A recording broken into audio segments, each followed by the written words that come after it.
BJP തൂത്തുവാരും. Assam നിയമസഭാ തെരഞ്ഞെടുപ്പിൽ മുഖ്യമന്ത്രി ഹിമന്ത ബിശ്വ ശർമ്മയുടെ നേതൃത്വത്തിലുള്ള ബി.ജെ.പി സഖ്യം വൻ വിജയത്തിലേക്ക് കുതിക്കുമെന്ന് എക്സിറ്റ് പോൾ പ്രവചനങ്ങൾ. 126 അംഗ നിയമസഭയിൽ കേവല ഭൂരിപക്ഷത്തിന് വേണ്ട 64 സീറ്റുകളേക്കാൾ വളരെ മുകളിൽ 88 മുതൽ 100 വരെ സീറ്റുകൾ എൻ.ഡി.എ സഖ്യം തൂത്തുവാരുമെന്നാണ് വിവിധ ഏജൻസികളുടെ സർവേ ഫലങ്ങൾ സൂചിപ്പിക്കുന്നത്. ബി.ജെ.പി 88 മുതൽ 100 സീറ്റുകൾ വരെയും കോൺഗ്രസ് 20 മുതൽ 35 സീറ്റുകൾ വരെയും മറ്റുള്ളവ 0 മുതൽ 5 സീറ്റുകൾ വരെയും നേടും. കഴിഞ്ഞ തിരഞ്ഞെടുപ്പിൽ ലഭിച്ച 75 സീറ്റുകളെക്കാൾ മികച്ച പ്രകടനമാണ് ഇത്തവണ ബി.ജെ.പി കാഴ്ചവെക്കുന്നതെന്നാണ് കണക്കുകൾ വ്യക്തമാക്കുന്നത്. ഭരണവിരുദ്ധ വികാരം മറികടക്കാൻ വികസന നേട്ടങ്ങളും ശക്തമായ നേതൃത്വവും ബി.ജെ.പിക്ക് കരുത്തായി. കോൺഗ്രസ് നേതൃത്വത്തിലുള്ള പ്രതിപക്ഷ സഖ്യത്തിന് വലിയ ചലനമുണ്ടാക്കാൻ കഴിഞ്ഞില്ലെന്നാണ് പ്രാഥമിക വിലയിരുത്തൽ. ഏപ്രിൽ 9 നടന്ന തിരഞ്ഞെടുപ്പിൽ അസമിൽ 85%-ലധികം റെക്കോർഡ് പോളിംഗ് രേഖപ്പെടുത്തിയിരുന്നു. ഉയർന്ന പോളിംഗ് ശതമാനം ഭരണകക്ഷിക്ക് അനുകൂലമായ തരംഗമാണെന്നാണ് രാഷ്ട്രീയ നിരീക്ഷകർ വിലയിരുത്തുന്നത്. മെയ് 4 വോട്ടെണ്ണൽ നടക്കുന്നത്. എക്സിറ്റ് പോൾ ഫലങ്ങൾ ബി.ജെ.പി ക്യാമ്പുകൾ വലിയ ആവേശമാണ് സൃഷ്ടിച്ചിരിക്കുന്നത്. എക്സിറ്റ് പോൾ പ്രവചനങ്ങൾ സത്യമായാൽ അസമിൽ ബി.ജെ.പിക്ക് ഇത് തുടർച്ചയായ 3ാം വിജയമാകും.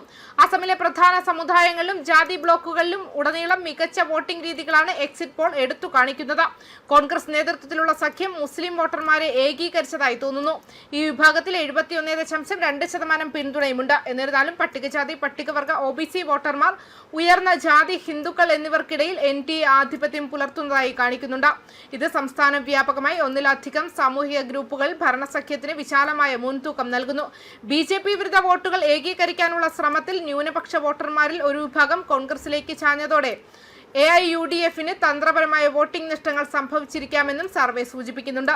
പ്രാദേശികമായി അസമിന്റെ മിക്ക ഭാഗങ്ങളിലും എൻ.ഡി.എ ആധിപത്യം സ്ഥാപിക്കുമെന്നും പ്രവചിക്കപ്പെടുന്നു. ഇതവരുടെ പിന്തുണ അടിത്തറയുടെ വ്യാപനത്തിന് അടിവരയിടുന്നു. 35 സീറ്റുകളുള്ള അപ്പർ അസമിൽ ബി.ജെ.പി 29 മുതൽ 31 സീറ്റുകൾ വരെ നേടുമെന്ന് പ്രവചിക്കപ്പെടുന്നു. 44 സീറ്റുകളുള്ള ഏറ്റവും വലിയ മേഖലയായ ലോവർ അസമിൽ സഖ്യവും 29 മുതൽ 31 സീറ്റുകൾ നേടുമെന്നും പ്രവചിക്കപ്പെടുന്നു. സെൻട്രൽ അസമിലെ 19 സീറ്റുകൾ ബി.ജെ.പി 13 മുതൽ 15 സീറ്റുകൾ നേടുമെന്ന് പ്രതീക്ഷിക്കുന്നു. അതേസമയം വടക്കൻ അസമിലെ 15 സീറ്റുകളിൽ അത് 12 മുതൽ 14 സീറ്റുകൾ നേടിയേക്കാം. ബരാക് വാലി പ്രതിപക്ഷത്തിന്റെ ഏറ്റവും മത്സരം നിറഞ്ഞ മേഖലയായി കാണപ്പെടുന്നു. അവിടെ ബി.ജെ.പി 7 മുതൽ 9 സീറ്റുകൾ, കോൺഗ്രസിന് 4 മുതൽ 6 സീറ്റുകളും ലഭിക്കുമെന്ന് പ്രവചിക്കപ്പെടുന്നു. ഇത് ഏറ്റവും കടുത്ത പ്രാദേശിക മത്സരമായി മാറുന്നു. അസമിലെ മിക്ക പ്രദേശങ്ങളിലും എൻ.ഡി.എ ആധിപത്യം സ്ഥാപിക്കുമെന്ന് പ്രവചിക്കപ്പെടുന്നുണ്ട്. ഇതവരുടെ പിന്തുണ അടിത്തറയുടെ വ്യാപ്തിയെ അടിവരയിടുന്നു. 35 സീറ്റുകളുള്ള അപ്പർ അസമിൽ ബി.ജെ.പി 29 മുതൽ 31 വരെ സീറ്റുകൾ നേടുമെന്ന് പ്രവചിക്കപ്പെടുന്നു. 44 സീറ്റുകളുള്ള ഏറ്റവും വലിയ മേഖലയായ ലോവർ അസമിൽ സഖ്യം 29 മുതൽ 31 വരെ സീറ്റുകൾ നേടുമെന്ന് പ്രവചിക്കപ്പെടുന്നു. സെൻട്രൽ അസമിലെ 19 സീറ്റുകൾ ബി.ജെ.പി 13 മുതൽ 15 വരെ സീറ്റുകൾ നേടുമെന്ന് പ്രതീക്ഷിക്കുന്നു. അതേസമയം വടക്കൻ അസമിലെ 15 സീറ്റുകൾ അത് 12 മുതൽ 14 വരെ സീറ്റുകൾ നേടിയേക്കാം. ബരാക് വാലി പ്രതിപക്ഷത്തിന്റെ ഏറ്റവും മികച്ച പ്രകടനം കാഴ്ചവെക്കുന്ന മേഖലയായി കാണപ്പെടുന്നു. അവിടെ ബി.ജെ.പി 7 മുതൽ 9 വരെ സീറ്റുകളും കോൺഗ്രസിന് 4 മുതൽ 6 വരെ സീറ്റുകളും ലഭിക്കുമെന്ന് പ്രവചിക്കപ്പെടുന്നു. ഇത് ഏറ്റവും മത്സരാധിഷ്ഠിതമായ പ്രാദേശിക മത്സരമായി മാറുന്നു. 24% വോട്ടർമാരാണ് തൊഴിലില്ലായ്മയെ ഏറ്റവും കൂടുതൽ വിമർശിച്ചത്. അനധികൃത കുടിയേറ്റം 17%. അനധികൃത കുടിയേറ്റം 17.8%, അഴിമതി 17.4%, പണപ്പെരുപ്പം 7.8%, വികസനമില്ലായ്മ 6.4% പേരും പ്രതികരിച്ചു. അസമിൽ പരമ്പരാഗതമായി ഒരു പ്രധാന രാഷ്ട്രീയ പ്രശ്നമായ വെള്ളപ്പൊക്കവും പുനരധിവാസവും സർവേയിൽ 4.1% താഴ്ന്നു.